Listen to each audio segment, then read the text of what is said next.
Hello student, मैं प्रशांत पुंडीर फिर से आपका स्वागत करता हूं आपके अपने YouTube channel Noble online classes में।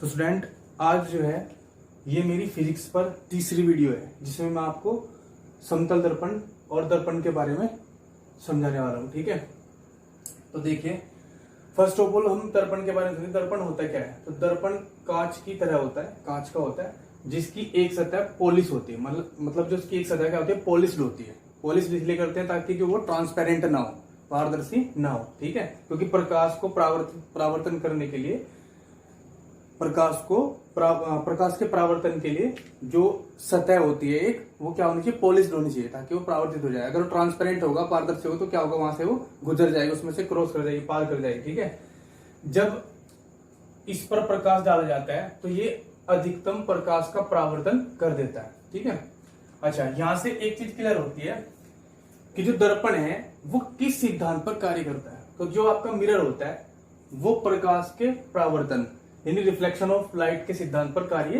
करता है। आगे देखिए स्टूडेंट, दर्पण जो है वो कितने प्रकार का होता है? How many types of mirror? तो मिरर जो होता है आपको, मिरर आपका दो प्रकार का होता है। There are two types of mirror. First is समतल दर्पण, plane mirror, and second is गोलीय दर्पण, स्फेरिकल मिरर। तो दर्पण कितने प्रकार के होंगे? दो प्रकार के होंगे। दर्पण किसका होता है? कांच का बना होता है, पॉलिश्ड होता है और प्रकाश के परावर्तन के सिद्धांत पर कार्य करता है। इतना हमने पढ़ लिया। तो आज मैं आपको कराने वाला हूं उसमें समतल दर्पण यानी प्लेन मिरर। ठीक है स्टूडेंट, तो देखिए, समतल दर्पण प्लेन मिरर के बारे में पढ़ते हैं। यदि परावर्तक सतह समतल हो, यानी जो परावर्तक सतह है वो प्लेन हो, ठीक है, यानी स्पायरिकल ना होकर प्लेन हो, तो उस तरह के दर्पण को कहते हैं समतल दर्पण या प्लेन मिरर कहते हैं। इसमें शीशे पर चांदी या पारे की पतली परत की पॉलिश कर दी जाती है। मैंने कहा था पॉलिश्ड होता है। ठीक है, पॉलिश्ड इसलिए होता है ताकि प्रकाश को अच्छी तरीके से क्या करे?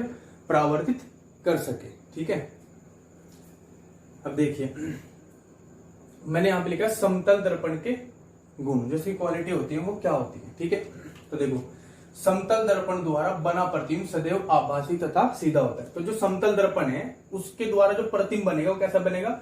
आभासी और सीधा बनेगा। तो सबसे पहले प्रतिबिंब के बारे में सीखते हैं, फिर ये आभासी और सीधे के बारे में। ठीक है, तो देखिए, जो प्रतिबिंब होता है, प्रतिबिंब जिसको इमेज बोलते हैं, ओके स्टूडेंट, जिसको इमेज बोलते हैं। तो जो प्रतिबिंब होता है, प्रतिबिंब बनता कैसे? तो देखिए, प्रकाश की किरण परावर्तन के बाद, प्रकाश की किरणें परावर्तन के बाद जिस बिंदु पर मिलती हैं अथवा मिलती हुई प्रतीत होती है, ध्यान से सुनिए मैं क्या कह रहा हूं। परावर्तन के पश्चात जो प्रकाश की किरण जिस बिंदु पर मिलती हैं या मिलती हुई प्रतीत होती हैं, उस बिंदु को, उस दूसरे बिंदु को पहले बिंदु का, यानी जहां से जा रही हैं उस दूसरे बिंदु को पहले बिंदु का क्या कहते हैं? प्रतिबिंब कहते हैं। यानी उस दूसरे बिंदु पर पहले बिंदु का क्या बन जाएगा? प्रतिबिंब बन जाएगा। तो इसके लिए कंडीशन क्या है? जो आपकी परावर्तित किरणें हैं वो या तो वास्तव में और जो है मतलब वर्चुअली, मतलब आभासी रूप से जो है इसमें मिलनी चाहिए। परावर्तन के पश्चात क्या होनी चाहिए? मिलनी चाहिए, तब जाके प्रतिबिंब आपका बनता है। तो आई होप कि आप इमेज के बारे में अच्छी तरीके से समझ गए होंगे। ठीक है, अब देखिए, जो इमेज यानी प्रतिबिंब होता है वो दो प्रकार के होते हैं। ठीक है, कौन कौन से होते हैं? तो भाई ये दो प्रकार के होते हैं। एक तो होता है वास्तविक, जिसको बोलते हैं रियल। एक होता है आभासी, जिसको बोलते हैं वर्चुअल। ठीक है भाई, वर्चुअल। एक होता है वास्तविक और एक होता है आभासी। ठीक है, अब भाई, अब हम देखते हैं, प्रतिबिंब को हमने सीख लिया दो प्रकार के, वास्तविक और आभासी। प्रतिबिंब कैसे बनता है हमने पढ़ लिया। तो वास्तविक और आभासी की बात करते हैं। तो वास्तविक प्रतिबिंब किसे कहते हैं? आभासी प्रतिबिंब किसे कहते हैं? तो देखो, मैंने आपको बताया प्रतिबिंब कब बनता है। प्रतिबिंब तब बनता है जब प्रकाश की किरणें परावर्तन के पश्चात, जब प्रकाश की किरणें परावर्तन के पश्चात किसी बिंदु पर आकर मिलती हैं, वास्तव में मिलती हैं अथवा मिलती हुई प्रतीत होती है, मतलब ऐसा आभास होता है। तो जहां पे सचमुच मिलती हैं, रियल में मिलती है, वहां पे होता है वास्तविक और रियल इमेज बनती है वहां पर। और जहां पर में मिलने का उनके आभास होता है, वर्चुअली मिलती है, तो वहां पर बनता है आपका आभासी प्रतिबिंब। ठीक है, तो यहां तक क्लियर हो गया। अरे मजा आने वाला है, देखते रहो आप वीडियो को। ठीक है, आज के बाद सब कुछ खत्म है, सब समझ में आ जाएगा। ठीक, कुछ बचेगा ही नहीं, भूल के दिखाना मुझे। ठीक है, तो प्रतिबिंब हो जाएगा आपका वास्तविक और आभासी। प्रतिबिंब के बारे में हमने जान लिया, प्रतिबिंब किसे कहते हैं, कैसे बनता है हमने देख लिया। दो प्रकार के होते हैं, वास्तविक, आभासी, रियल और वर्चुअल। ठीक है, जो वास्तविक है वो हमेशा बनता है उल्टा, उल्टा, इसको बोलते हैं इन्वर्टेड। ठीक है, और जो आभासी होता है वो हमेशा बनता है सीधा, इसको बोलते हैं इरेक्ट। ठीक है, ठीक है स्टूडेंट, तो हमने देख लिया जो प्रतिबिंब है वो दो प्रकार का होता है, वास्तविक और आभासी। ओके, आगे बढ़ते हैं।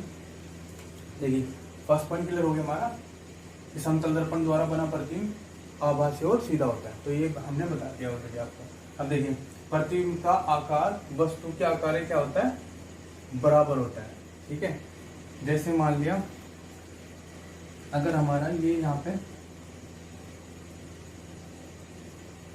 अगर ये हमारा यहाँ पे दर्पण है, एक मिरर बना लेते हैं। ठीक है, और ये तो इसमें क्या है कि प्रतिबिंब का आकार वस्तु का आकार के बराबर होता है, आकार के बराबर होता है और बराबर दूरी पर बनता है। जैसे मान लीजिए हमारा ऑब्जेक्ट है वस्तु, ठीक है, ठीक है, और यहां पर इसकी बनेगी इमेज प्रतिबिंब।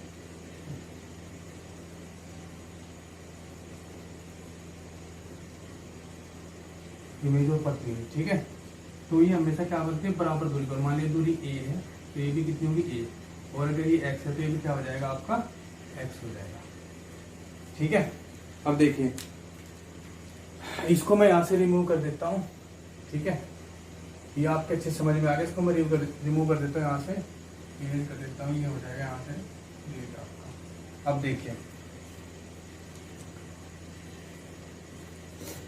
हाँ भाई, इसमें दिया है कि ये देखो प्रतिबिंब का आकार क्या है, वस्तु का आकार के बराबर होता है। अच्छा, तो ठीक है, प्रतिबिंब का आकार वस्तु का आकार के बराबर, दोनों साइड बराबर हो जाएंगे, बराबर दूरी पर बनेगा। तीसरे का समतल दर्पण का रेखीयावर्धन लीनियर मैग्निफिकेशन 1 होता है। ये क्या होता है, देखिए अभी समझ में आ गया क्या होता है।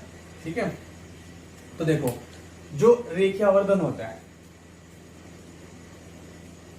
आवर्धन,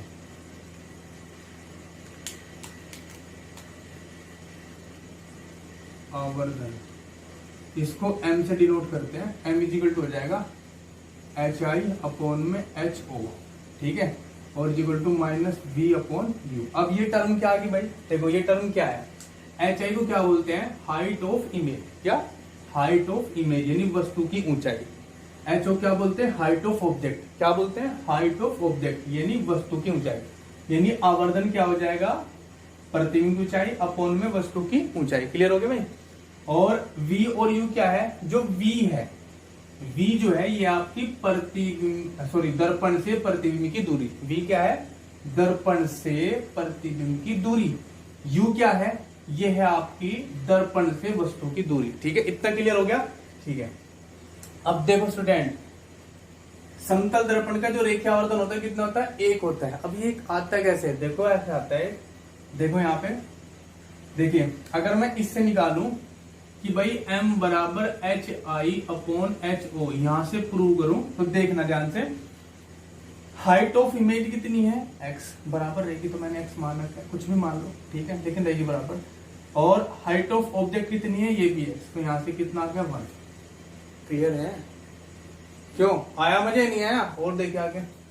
ठीक है, यहां से देखिए m बराबर, अगर मैं इसे करूंगा minus V upon U is equal to हो जाएगा कितना, देखिए अब यहाँ पे एक चीज देखो आप, जो V होता है, जो V होता है आपका, वो क्या होता है, वो होता है प्रतिबिंब की वस्तु से दूरी, प्रतिबिंब की दर्पण से दूरी।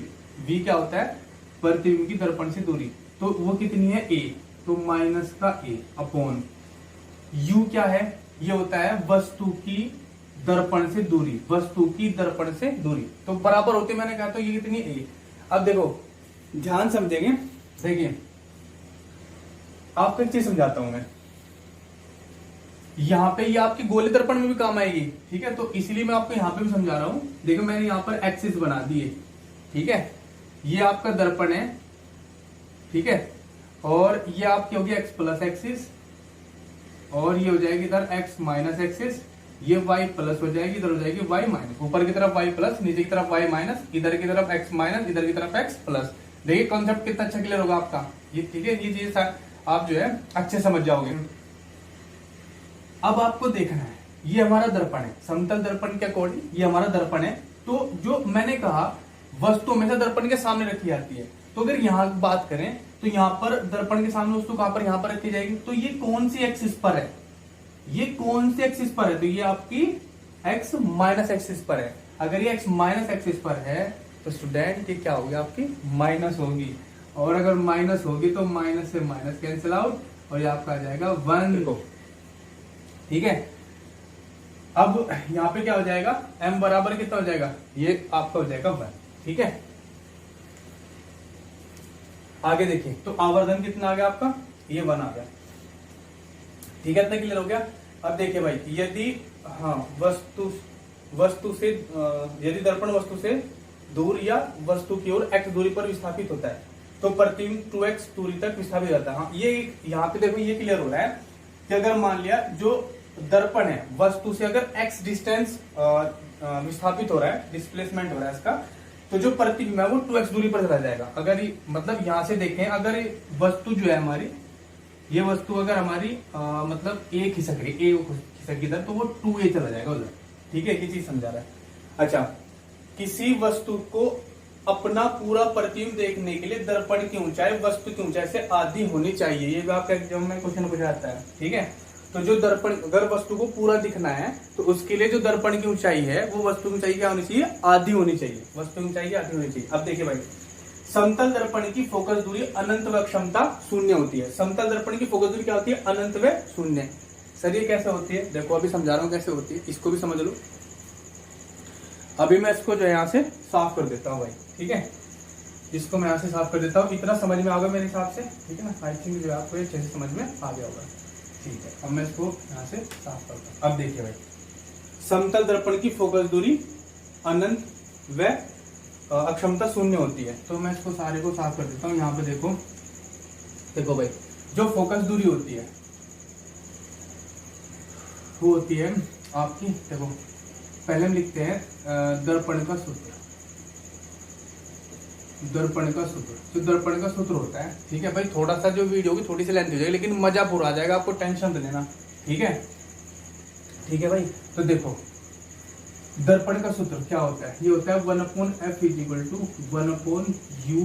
1/v। 1/f = 1/u + v। तो f क्या होता है, फोकस दूरी। u क्या है, वही जो अभी मैंने आपको बताया था, ये होती है आपकी वस्तु की दर्पण से दूरी। v क्या होता है, ये होती है आपकी